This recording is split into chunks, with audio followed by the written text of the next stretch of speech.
Hello everybody, my name is Shortline 614 and today I'm trying something a little bit different with the audio.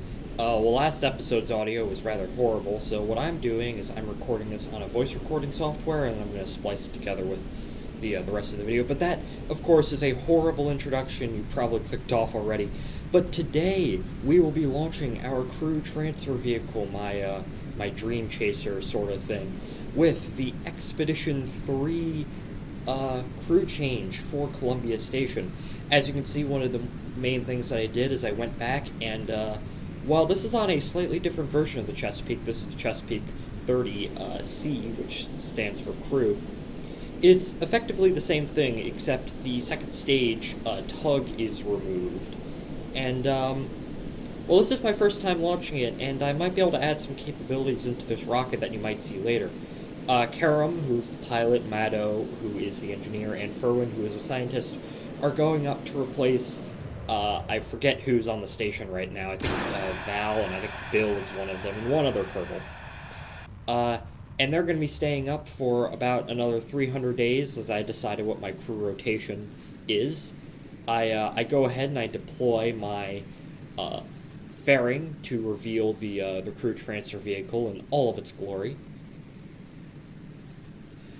Simply, thrusting up to the altitude, and I actually think, I don't know, maybe the last one. I think this is the first episode in the most recent update, so everything actually works, which is good. And I'm gonna have to change the thumbnail to account for the. Now it's gonna say, what is it, KSP 1.11? I can't remember. I remember when it was 0.18. And I was a dumb kid and barely could get anything off the pad, but. That was so long ago, it might as well feel like a dream. Anyways, I kind of messed up with the phasing in order to get a quick rendezvous, so we are going to have to go about 200 kilometers above Kerbin to actually get an encounter. I go ahead, this first stage, it flies away, and I go ahead, that also has a probe core so I can deorbit it, but I go ahead and I fiddle around with my station to deploy my launch escape system, which is these two solid rocket boosters, and they go flying around. They're not really going to be a... Of course, in KSP, they're just going to stay in their frozen orbits, but in real life, they would inevitably come back down, and if they didn't, then that would be a bit of an issue. Or maybe we could send some craft up there to catch them, refurbish them, bring them down, and whatnot. So, anyways, I go ahead and I deorbit my first stage, and I was thinking right about now, if I had any kind of fuel or parachutes, I could actually land this thing, and I could reuse it.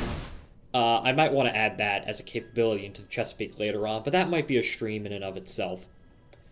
But anyways, we come back to the craft, the RCTV. Still haven't come up with a name for this yet. Yet again, if you have any other names for this, please tell me in the comments for this type of craft. It's very similar to the Sierra Nevada Dream Chaser. Anyways, I focus on getting an encounter, and I begin to warp over. And I try and find the station, and luckily I don't have to look around for long because Kerbal Engineer aims the camera at the station for me. And I slowly start to come in. You've seen this a dozen times. I have no idea why I keep this in here. I guess it kind of not only pads the episode out, it allows me to go on random tangents like this without breaking the flow. I really have no idea. I'm not particularly good at commentating, even after doing about 18 of these so far. Anyways, I switched to the station, and one thing that you do realize is that the CTV has the normal sized docking port, but unfortunately on the crew and docking module there are no ways for me to actually dock this because both of the adapters are taken. And I actually have started taking notes on my Sandersville Railroad Company pad given to me by the vice president of the Sandersville Railroad. and it's SSP notes, and it says launch another adapter for Columbia Station. So my idea is I go ahead and I transfer Val into our space station transfer vehicle, our little pod there. And one thing that I don't particularly like about the new update is with the inventory, it kind of is long, so you kind of have to click down there to make sure that you can actually transfer Kerbals. And I go ahead and I transfer Val to our little pod. And I go ahead and I check if she's in there. Yep, she is. And I go ahead and I do a repositioning move. Now, of course, this also has no probe core on it, so Val's actually going to have to come down with this crew transfer vehicle while Bedford and the other Kerbal, I think Bill or maybe Bob, one of those two, will go down the CTV, which does have a probe core. Future missions will not be like this because hopefully we'll be using all of the same craft from now on instead of using a pod and a space plane. So I guess it's more of a lifting body than a space plane. I guess it's a space plane. It's more of a space plane shape than a lifting body. Lifting body simply uses the aerodynamics of the actual craft to fly, while this uses actual wings to fly. So anyways, I go ahead and I clear that spot for this new CTV, and I begin the process of going in and docking. And it's a slow, tedious process, but I still need practice docking these things, considering this is the only I think the third flight of this thing. I think it was either, I can't remember when I made this. I made this a while back. I might have even made this for the very old live stream save. And actually, now that Christmas is over, I actually kind of, now that I'm really thinking about it, I might as well go back and look at some of all those old videos, because I made a remark in one of the streams the other day, the URA Minecraft server stream, that why do I even record these if nobody watches them? Well, so I can come back in like 20 years and we can all laugh at how dumb we were. And it also gives me an excuse to play the games. I'm not really in this for views and whatnot. It gives me motivation to do things in games that I wouldn't do otherwise, because for whatever reason. And it's fun, and I can have a record of it later, which is fairly nice. So as you can see, I came in kind of a weird angle, and I almost crashed into the station. Which is not good. I pulled I think a progress capsule crashed into Mir once, and it tore off one of the solar panels. But I go ahead and I dock our CTV to the station, and now there are two crew transfer vehicles, two CTVs docked to our glorious station, and of course the other pod as well. And well, these guys will stay up for about 9 days. In the meanwhile, I did go to Minmus and do some refueling. Sent some ore landers down to the surface to get more fuel, which I did a lot of that off-screen because, I couldn't stream at the time and it was quite tedious, so I don't think you guys wanted to see me doing that for about 5 hours straight. That's what I'm doing when I'm not showing you guys the mission and time passes, jumps a lot. I'm typically doing something boring like that, going down to the surface of Minmus and getting ore, repositioning different craft around for whatever purposes. But anyways, it is now time for Expedition, I think this is Expedition 2, it's now time for them to come home.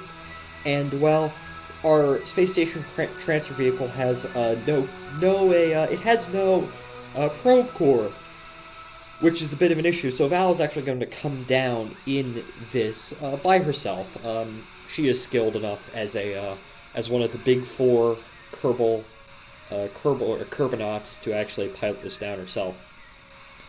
And I use the our RCS service module to come down and deorbit this. It is a bit tedious again, but I am starting to as I said, I am starting to take notes now, so yeah, I guess that's that. So I can remember to actually do things, and we're not actually going to use this craft ever again, I don't think, unless we want to, like, I don't know a situation where we would need to use this, honestly. But I did want, again, but I do want to free up the docking port, and I also want to simply, not go ahead and delete it and say, oh, it deorbited by itself. Also, this thing really does not have the Delta V to be sent out to anywhere special, so it's I mean, it might have, but I really don't feel like waiting an hour while I, use the RCS. Anyways, I try and aim for the Kerbal Space Center. Another one of my notes is get the trajectories mod installed, so I can actually better plan these things for landing them near KSC. That's going to become particularly relevant with the crew transfer vehicle. Although, we'll wait. I go ahead and I start rotating to kind of, make sure. I guess in real life you would do this to, even in space, to make sure that your spacecraft is evenly heated. And it's a simple pod reentry. It's not particularly interesting, but I mean, I still put it in because it's certainly more interesting than docking. I go ahead and I fizz warp a little bit, and flames start to shoot up upon the craft, and because it's a pod and the aerodynamics of pods are aerodynamics are just of things returning from space are just a mystery to me. I go ahead and I severely undershoot the KSC. I kind of land opposite of that continent in between these two areas, like the desert continent, the desert region, and the Kerbal home island, home base. It's not an island. So it looks a lot like Africa, with Korea attached on one side and Iberia attached on the other. But I don't know. Kerbal geography is a particularly interesting subject, I guess. In my spare time, I have been flying around to all number of locations around Kerbin, and it's quite fun, which is rather nice. And we go ahead and I splash down, and certainly some ships will come out here and rescue Valentina. Anyways, it's now time for Bob and Bedford to go home. Or Bedford? Burfrod Kerman. Bedford, Illinois. I don't really know. And I go ahead and I undock this crew transfer vehicle. I think this is actually the CTV that this is the CTV that we actually brought the most recent Kerbals up in. I just transferred them to whatever was particularly... I just transferred them to a random CTV and just said, screw it, they'll come down in this one. Ideally, they probably should have come down in the other one, but because that's the one that brought them up here. But actually, was that the one that brought them up here? No, it wasn't. That brought up the crew that's now out at the at Challenger Station and the space bus. Which another one of my notes is in the future I might, when we go to construct, I think, Discovery Station around the Mun, which is not going to be as big as Columbia or Challenger Station. One of the things is get a second space bus, because honestly, I think we're going to be transferring a lot of Kerbals out there. We might not actually need it. Like one of my other notes is a tanker for the Nervatug, like a tanker module. But right now, I don't think I actually really need that. It does say in no real order at the top, so I might post a picture of it in the Discord or whatever. Which is that's fine. And anyways, I go ahead and enough talking about my notes. I go ahead and I use my service module to deorbit our CTV, and this also has a probe core, so I go ahead and I send it off on a trajectory for whatever reason, not realizing that it had a bunch of fuel. But of course, logically, if this were a real space program, that would just go ahead and burn up. But this is Kerbal Space Program, and we could do whatever the heck we want with that. So that little CTV service module's journey is by nowhere means over. For better or for worse. You'll see for worse in a moment.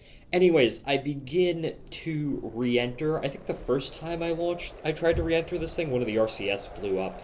And now that there's actually new RCS in the game, I could probably put new RCS on this, which would be rather nice. I slowly begin to realize that I kind of overshot a bit. So uh, I begin S turns to help, orientate myself and lead off my speed. But it quickly becomes very apparent that I'm actually not going to be able to land at the KSC. Um, I might have been able to land at the island runway. That's a big might, but honestly, I think I didn't want to risk the lives of Bob and Burford Kerman, so I just my second thought was simply dishing in water because I do know this thing can actually land in water. Uh, but my third option was to simply orientate myself north and land on that little, I guess you could say, land on the shore kind of opposite to the KSC that's going north, uh, near that little inlet over there. Actually left that little inlet. So I used my rocket engines, which these engines are used to. They're basically they're meant for this. I probably could have attached jet engines to it and I did it just fine. But maybe in a future version of the CPD we can use our jet engines. But for now, I am simply using rocket engines because they are simple and easy to use. And I don't really know. This is still early versions of this craft. We can always update it as we go along. Anyways, I begin our descent down, and at this point, I don't think I've ever landed this thing. I might have landed this thing on land. I know I landed this thing on water. One was a water landing, one was a land landing. And I can't remember how those two landings actually went because it was been forever since I actually flew this craft. So I was super scared that Bob and Burford would actually this would like disintegrate and I would kill Bob and Burford. Uh, what a hell of a way to die, but my fears eventually become very unfounded as we touch down and I brake and we come to a rolling stop, and I think that's actually either this or one of it in space is the thumbnail. I can't remember. I got a lot of really good pictures from this. Anyways, I get Bob and Burford out to pose as the first crew to actually come down on a CTV, and Burford goes ahead and plants the ceremonial flag, and I name it Columbia Station Expedition 3 landing site. Future landing sites, I wish for them to actually land at the KSC, but in case they don't, I'll go ahead and I'll plant a flag every time. And the engines come on for some reason. And there we go, take some pictures. And that's it. But anyways, I go ahead and I go back and I check this, the crew transfer vehicle service module, because I went ahead and I had to recover all the craft and whatnot, and I just decided to go ahead and say, screw it. Let's see what this thing is. And turns out its engine was still on, because when you get out of physics range, your craft basically ceases to exist. It stays there on the tracking station and it's saved, but when I come back, it's still there and the engine's still burning, even though during that period where I was not, where went out of render range, and when I came back to it now, it was stationary, it didn't do anything. So, I decided to do something special, and in tradition of sending these tugs to absolutely crazy places, I went ahead and decided to send this thing to the Mun, because if you remember last episode, we sent a Chesapeake Upper Stage out to the Mun as kind of a test of the relay network, and the relay network, it worked fine. However, this thing is on a crash course with the Mun, and I wanted to see and go ahead if I could actually land this on the Mun and see if it actually works from the surface of the Mun. I might send more relay tests out here. I might send something into a polar orbit, just in case.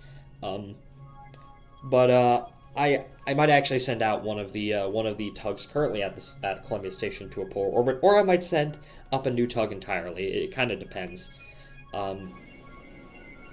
Although the tugs at Columbia Station right now are currently being used for fuel storage, so that's fine.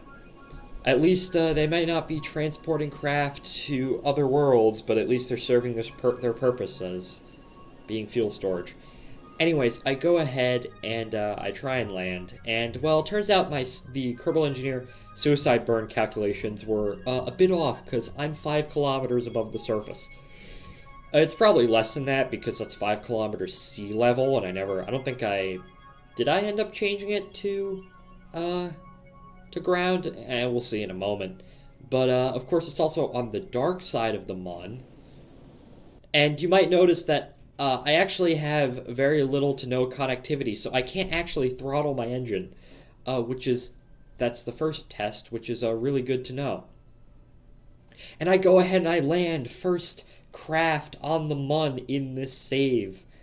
And it's just kind of perched right there, and, well, I go ahead and I warp into the daytime.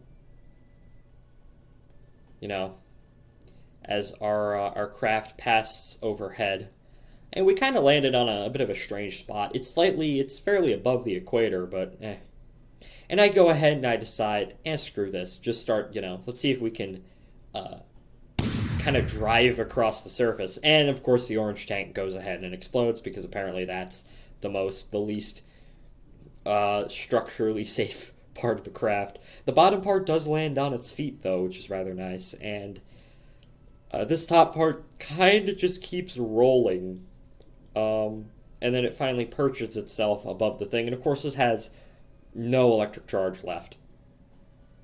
And of course, it also has no connectivity, which is good to know, which means that I'm actually going to have to assemble somewhat of a small lunar relay network, but that's going to be all fine and good. Anyways, that's the end of the episode.